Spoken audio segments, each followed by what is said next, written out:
Pak Dr. Ibu Sastra Wibawa SHMH. Iya, siap. Selamat datang di podcastnya KPI Badung, podcast polusi namanya.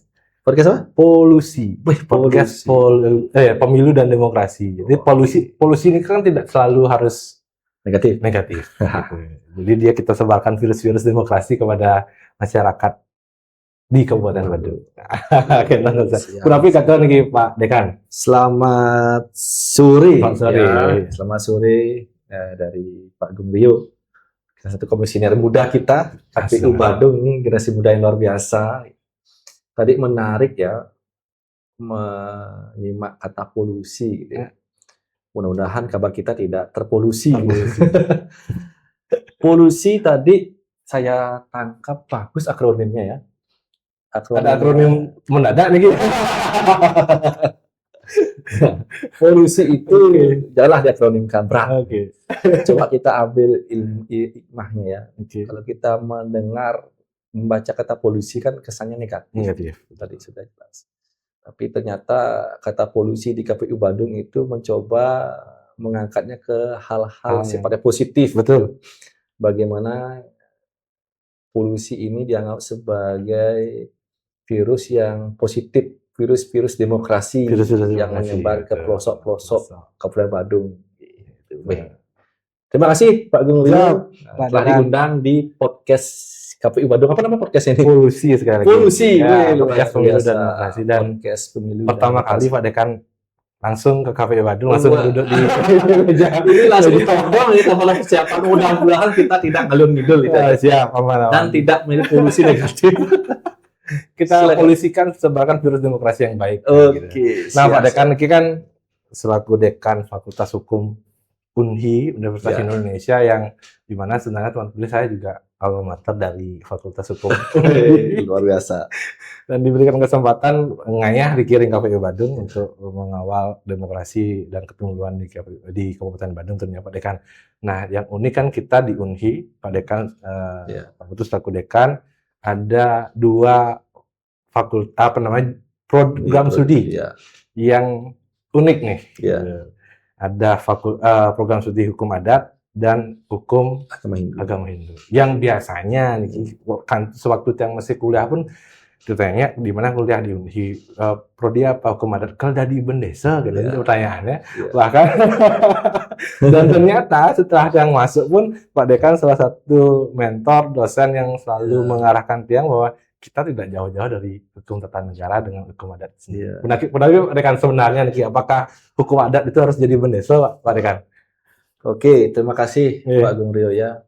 Selagi teman-teman pemilih ini luar biasa. Ini salah satu alumni kita yang berprestasi, sudah di usia muda, masih muda, sudah duduk di komisioner. Di Badung lagi. Di daerah yang cukup heterogen penduduknya, cukup panjang daerahnya, karena kan keris dia kan. Betul. Utara selatan. Jadi utara bukit, selatan bukit. Iya. Dinamikanya cukup tinggi di sini. Betul. Luar biasa Pak Gung. Yang kedua, berkaitan tadi pertanyaannya, apakah setiap lulusan Fakultas Hukum UNHI yang keunikannya adalah adat dan agama itu akan menjadi seorang Bendesa? Jawabannya simpel, tidak. Karena kita dari sisi kurikulum itu kita sudah bagi 70%, 30%. 70% itu adalah mata kuliah hukum umum, 30% itulah ciri khas kita. Ciri khas dari Fakultas Hukum UNHI itu adalah agama dan budaya. Tidak jauh-jauh dari nilai-nilai agama Hindu, tidak jauh-jauh dari kearifan lokal Bali yang dibingkai dengan nilai-nilai Pancasila. Jadi bisa dikatakan kita di Fakultas Hukum UNHI memiliki keunggulan, kalau bahasa kerennya kita di akademisi adalah pluralisme hukum. Gitu ya. Bagaimana kaitan dengan demokrasi gitu, dan KPU Badung tentunya menjadi tuan rumah kita hari ini. Tentunya dengan bekal nilai-nilai agama, dengan bekal kearifan lokal yang ada di Bali, dengan bekal nilai-nilai Pancasila yang dikristalisasi dari kearifan lokal yang ada di seluruh Indonesia, tentunya demokrasi ini bisa kita bingkai menjadi demokrasi yang berbasis kuat di akar, sehingga kalau bisa kita bahasa kerenkan, ternyata demokrasi itu tidak hanya hal yang sifatnya umum, sifatnya tinggi sekali, tapi bisa kita lokalkan dia. Ya. Kita turunkan derajatnya menjadi lokal. Atau Ya. bahasa kerennya adalah lokalisasi demokrasi. Lokalisasi demokrasi. Wah, ini keren nih. Kenapa yang tadi memulai dari sana, Pak Dekan? Karena dari Unhi sendiri menginspirasi sebenarnya. Bahwa kalau tadi Pak Dekan bilang, hukum itu kan tidak harus ada 70% yang umum, 30% yang bersifat nilai lokal Bali. Kemudian dan ketika yang ada di KPU Badung ini juga bahwa demokrasi itu tidak selalu identik dengan Eropa, tidak identik dengan negara, bahkan justru nilai demokrasi itu sudah ada tumbuh di masyarakat adat Bali kita terutama.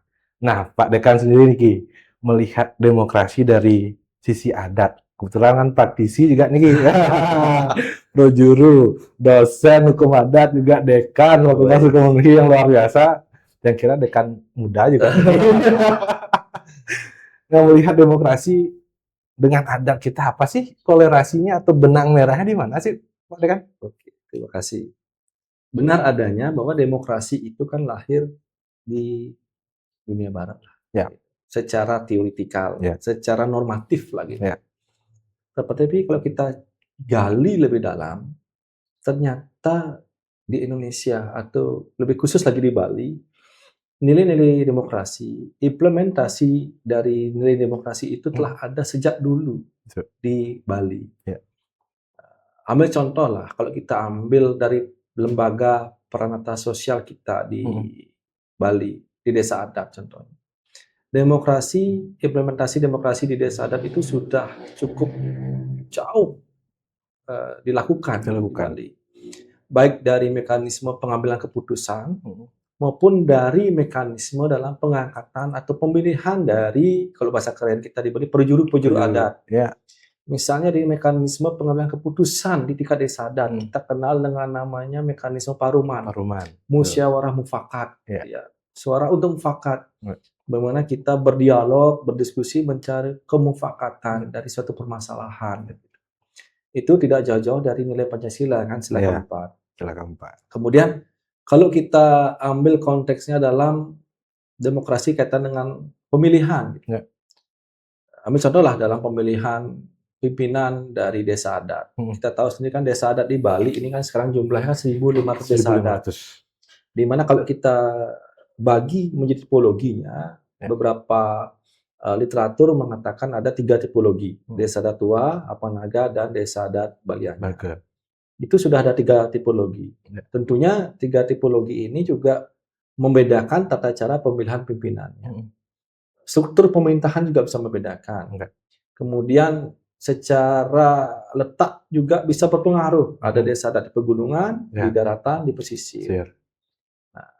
Sistem pemilihannya pun dari pendidikan kami ada yang menggunakan pemilihannya adalah musyawarah mufakat, siapapun bisa dipilih sesuai dengan syarat-syarat yang ada. Ada berdasarkan ririgan. Ririgan itu kan dia ibaratnya barisan urutan. Ada berdasarkan keturunan.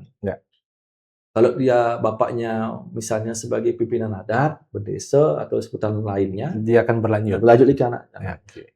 Atau ada juga dengan sistem lekesan atau undian, yang sifatnya mengambil undian. Atau lebih ekstrim lagi, ada juga nyanjan itu sifatnya skala lah. Ternyata nilai demokrasi kita dalam pemilihan pimpinan desa adat, bendesa atau sebutan lainnya itu juga beragam. Dari 1.500 desa adat yang ada di Bali. Badung salah satu desa adat yang cukup banyak desa adatnya. Itu di tataran desa adat. Belum lagi kita ngomong tataran STT sebagai generasi muda di desa adat yang terrumahkan atau dimasukkan di dalam lembaga Banjar. Di mana dalam pemilihan STT pun juga mekanisme pemilihan, sistem pengambilan keputusan juga telah melaksanakan nilai demokrasi. Itu yang terlembagakan. Ada juga yang tidak terlembagakan, misalnya dalam hal pemilihan seke-seke gitu. Ketika ada misal musim-musim seke Gogo misalnya kan. Pada saat membuat ogoh-ogoh kan pasti akan ada mekanisme pemilihan. Siapa yang koordinator ogoh-ogoh? Iya. Bagaimana tata cara, siapa aja ketuanya, koordinator A, B, C. Ya. Pada saat pembuatan bagaimana, pada saat dia ikut lomba bagaimana, Bagaimana? pada saat pengerupuk bagaimana. Itu sistem demokrasi telah juga berdarah daging. Walaupun Betul. secara tidak sadar kita telah melewati itu. Nah, Jadi secara lokal bisa saya sampaikan, demokrasi di Bali itu telah dilaksanakan secara turun-temurun berdasarkan kearifan lokal yang ada di Bali. Ya. Itu, Ya, Pak. ini nyambung Pak Dekan. Yes, Karena di bulan apa kemarin? Februari ya, kita mulai ya.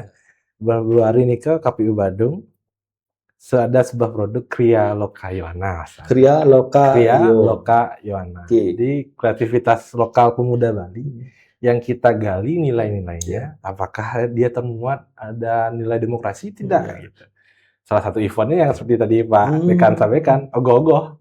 Ternyata betul sudah pengambilan keputusannya, temanya apa, ogoh-ogoh napikal buat, kemudian siror yang negen, siapa yang menari, siapa yang menggambal dan lain sebagainya. Ini kan diputuskan dalam satu forum atau paruman yang kemudian diusulkan untuk bersama-sama menjadi sebuah produknya dari Banjar itu sendiri maupun Yohana itu sendiri. Dan ternyata anak-anak kita, adik-adik kita di Banjar baru tahu itu juga demokrasi. Nah, di uniknya. Baru semua bilang, oh iya ya, ternyata itu ya demokrasi ya. Walaupun secara tekstual mereka, kalau kita tanya bisa lah, secara normatif menjawab. Tapi secara mendalam, oh ternyata itu ya implementasinya.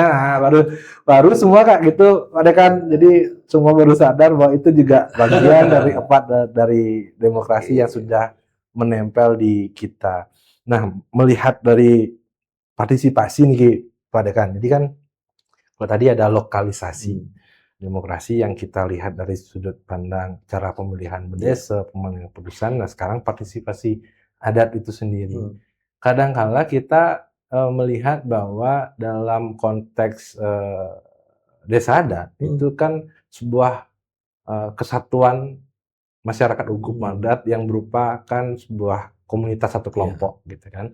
Kemudian tetapi individunya ini seringkali kita mengeneralisir bahwa desa adat itu tidak jauh dari peran-peran dari kelembagaan itu sendiri. Nah, sekarang dari lembaganya itu sendiri, Pak, apakah kemudian secara tidak langsung dalam proses demokrasi di Indonesia yang kita harus pisahkan bahwa apakah anggota adat niki, kramenya niki secara individu juga bisa menjadi bagian dari partisipasi dalam berdemokrasi? Apakah dia langsung menjadi warga negara yang turut serta dalam berdemokrasi di negara ini atau tidak? Sebelum saya menjawab itu, saya ingin mencoba menarik benang lurus dari peran KPU gitu ya. Ya. Tugas menang fungsi dari KPU sendiri kan sering kita dengar di media sosial, di selingan di luar kan, wah lembaga ini hanya berperan pada saat pemilu saja, tahapan-tahapan pemilu baru bergerak. Lembaga ini hanya berperan pada saat ngitung saja, kampanye saja baru gerak. Betul. Padahal kalau kita lihat lebih dalam, saya apresiasi kinerja KPU Badung mencoba menghasilkan kerja-kerja yang sifatnya kerja-kerja pendidikan pemilu. Ya, perlu digolongkan kerja-kerja pendidikan pemilu di mana pendidikan pemilu itu sangat penting bagi generasi muda kita. Tidak hanya generasi muda, tapi juga kepada masyarakat umum juga penting. Kenapa? Karena tanggung jawab kenegaraan kita, bangsa dan negara itu letaknya bukan hanya ada di lembaga negara, aparatur pemerintah tidak, tapi juga ada di pundak masing-masing masyarakat. Generasi muda juga harus paham juga dia bagaimana sih pemilih itu. Kerja-kerja KPU Badung sangat saya apresiasi, apalagi tadi sudah mampu menyentuh gitu ya, menyentuh dari generasi muda dalam bentuk estetik. Karena ketika saat buat ogoh-ogoh disentuh, dia diberikan pemahaman, ternyata dia sudah melakukan kerja-kerja demokrasi. Walaupun dalam konteks lokal. Ini juga sangat penting dilakukan. Ternyata KPU itu bisa juga bergerak tidak hanya di ranah normatif hukum negara, tapi juga bisa bergerak ke lapisan-lapisan terkecil yang ada di masyarakat. Yang sifat lokal tadi. Nah, kemudian pertanyaan yang kedua, apakah kramo, kalau kita lihat kramo ya, desa adat itu kan ada 3 kramo. Kramo desa adat, kramo Tamio, dan Tamio. Apakah setiap kramo ini otomatis punya hak konstitusional sebagai pemilih? Jawabannya kan tidak. Karena dia harus masuk ke dalam DPT. Masuk dalam DPT pun ada syarat-syaratnya. Jadi bahasa otomatis pun itu tidak terlalu mutlak.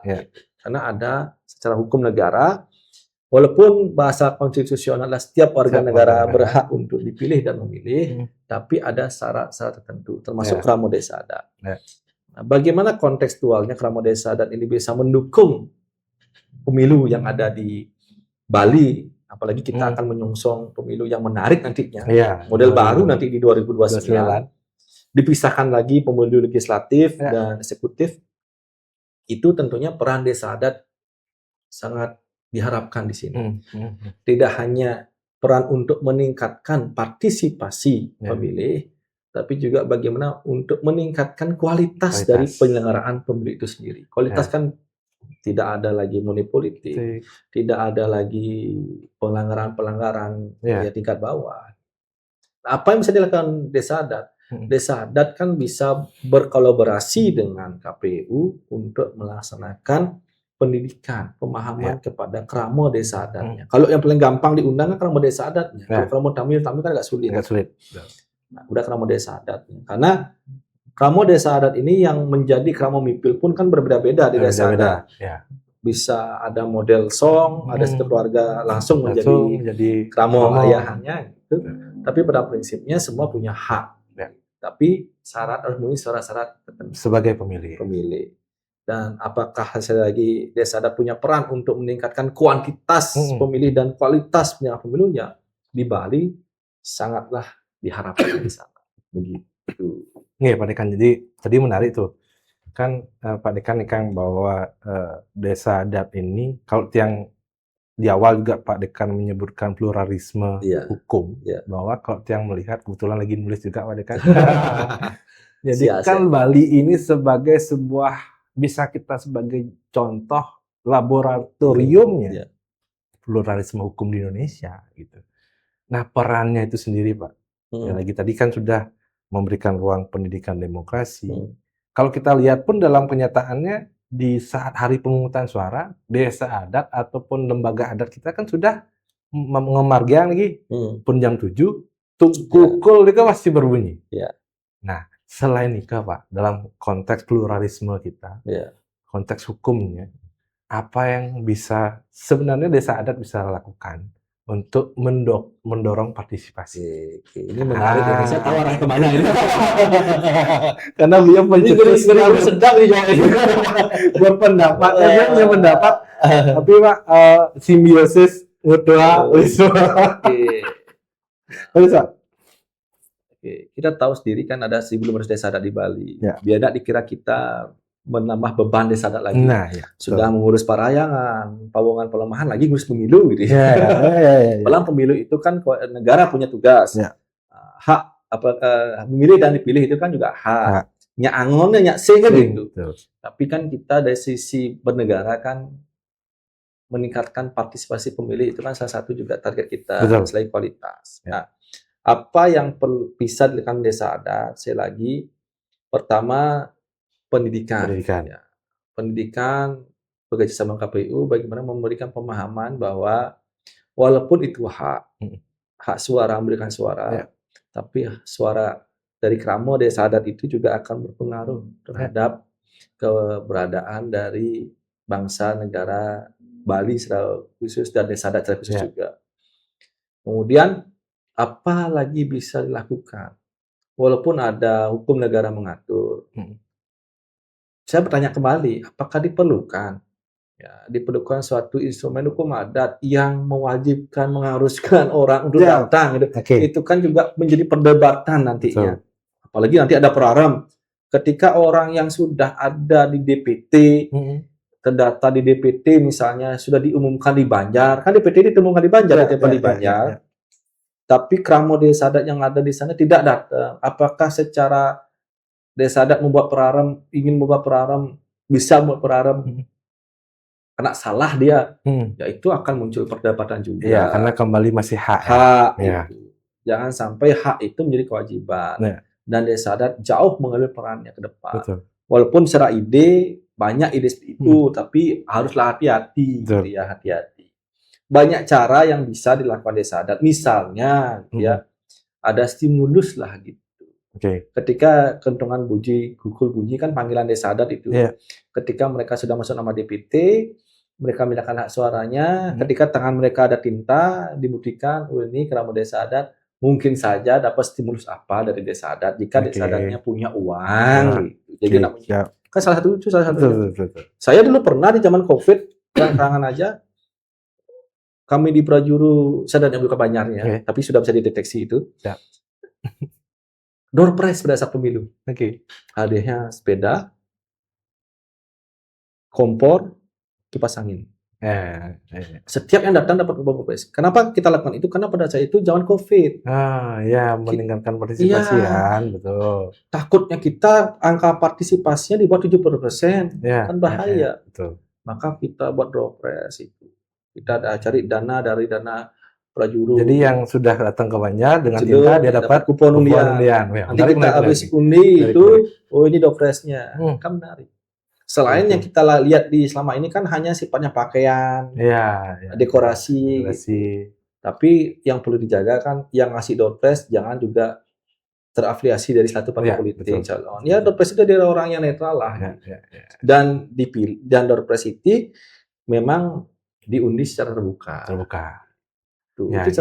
Itu catatannya tadi, jangan sampai terafiliasi juga, digunakan sebagai ruang-ruang yang bermanfaat untuk di kemudian hari lagi nanti kan. Artinya apakah Desa Adat bisa menguatkan perannya lagi tidak hanya sebagai pengimbau, apakah bisa tidak hanya sebagai pengimbau tapi sebagai pengatur, ya ini perlu hati-hati. Bukan pengaturnya tapi mendorong lah.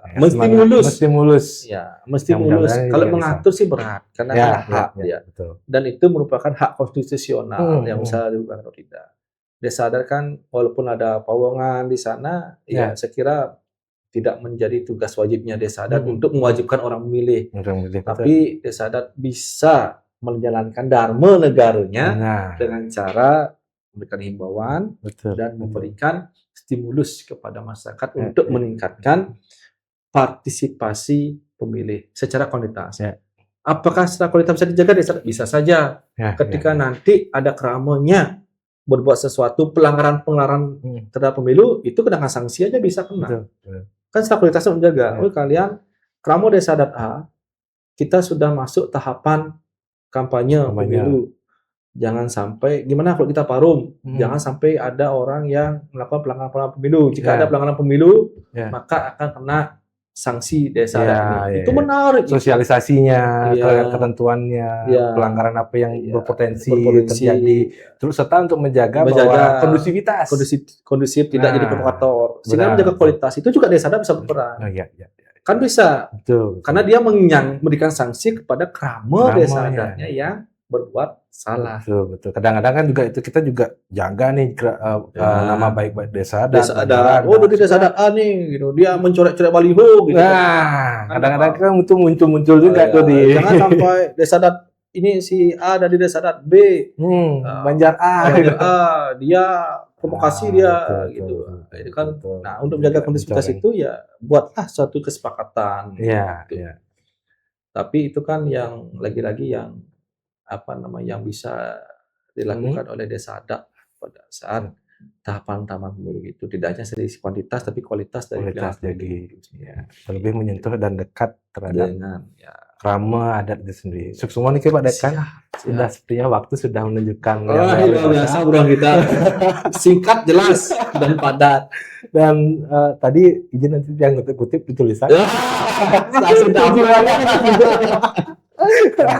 Tujuannya di situ juga selamat aja kita sharing dengan teman-teman pemilih yang tentu satu lagi Pak Dekan bahwa KPU Bandung di 2026 ini kita menargetkan atau membuat sebuah tagline pendidikan demokrasi itu dengan demokrasi yang berbudaya. Ya, oke, Mas. Karena tadi sebenarnya sudah ada, tinggal bilang aja itu loh demokrasi. Jadi kan lebih mengena karena mereka sudah dilakukan sehari-hari. Kalau kita bawa, mungkin kita yang di ranah hukum ini bawa pasal, bahwa ini sudah terbiasa, tapi dengan kehidupan masyarakat sehari-hari, terlebih masyarakat adat kita yang petani, prajuru, pengayah, pemangku, kalau tinggal menyimpulkan dia kan lebih mudah. Nah, jadi tagline-nya jadi demokrasi berbudaya. Oke. Satu kalimat penutup, pesan-pesan untuk teman pemilih kita, Pak Dekan. Siap. Teman-teman pemilih ya, khususnya ada di Kabupaten Badung, tadi menyimak dari obrolan kita, sangga kita dengan satu komisioner muda kita di Kabupaten Badung. Tadi menarik dengan tagline-nya demokrasi berbudaya. Ya, demokrasi berbudaya. Jadi bagaimana kita berdemokrasi menjalankan budaya-budaya kita. Mudah-mudahan dengan menjalankan budaya-budaya yang ada di Bali, khususnya di Badung, demokrasi berbudaya ini akan berubah menjadi budaya demokrasi. Jadi budaya demokrasi itu telah mendarah daging. Tidak hanya menjadi kerja-kerja yang sifatnya 5 tahunan, tapi sudah menjadi kerja-kerja dari setiap tarikan nafas yang ada di masyarakat di Badung secara khususnya. Demikian teman-teman pemilih, saya selaku perwakilan dari Fakultas Hukum UNHI menyambut baik kerjasama yang kita gagas bersama dengan KPU Badung. Semoga kita bisa bersimbiosis mutualisme ke depannya untuk bisa memberikan dampak yang positif kepada teman-teman pemilih semua di Badung. Sekali lagi terima kasih. Matur semua Pak Dekan, Ayu, dan ditunggu nanti kegiatan berikutnya, dan kita akan sering-sering ngobrol beginilah. Nanti kita, karena demokrasi berbudaya tadi, budaya demokrasi, budaya menuju ke budaya demokrasi. Demikian teman pilih diskusi kita dengan Bapak Dr. Iputu Satrowibowo, SMH, Dekan Fakultas Hukum Universitas Hindu Indonesia Denpasar, dan kita tentu nanti lanjutkan diskusi ini ke polusi berikutnya. Sukses semua. Rahayu.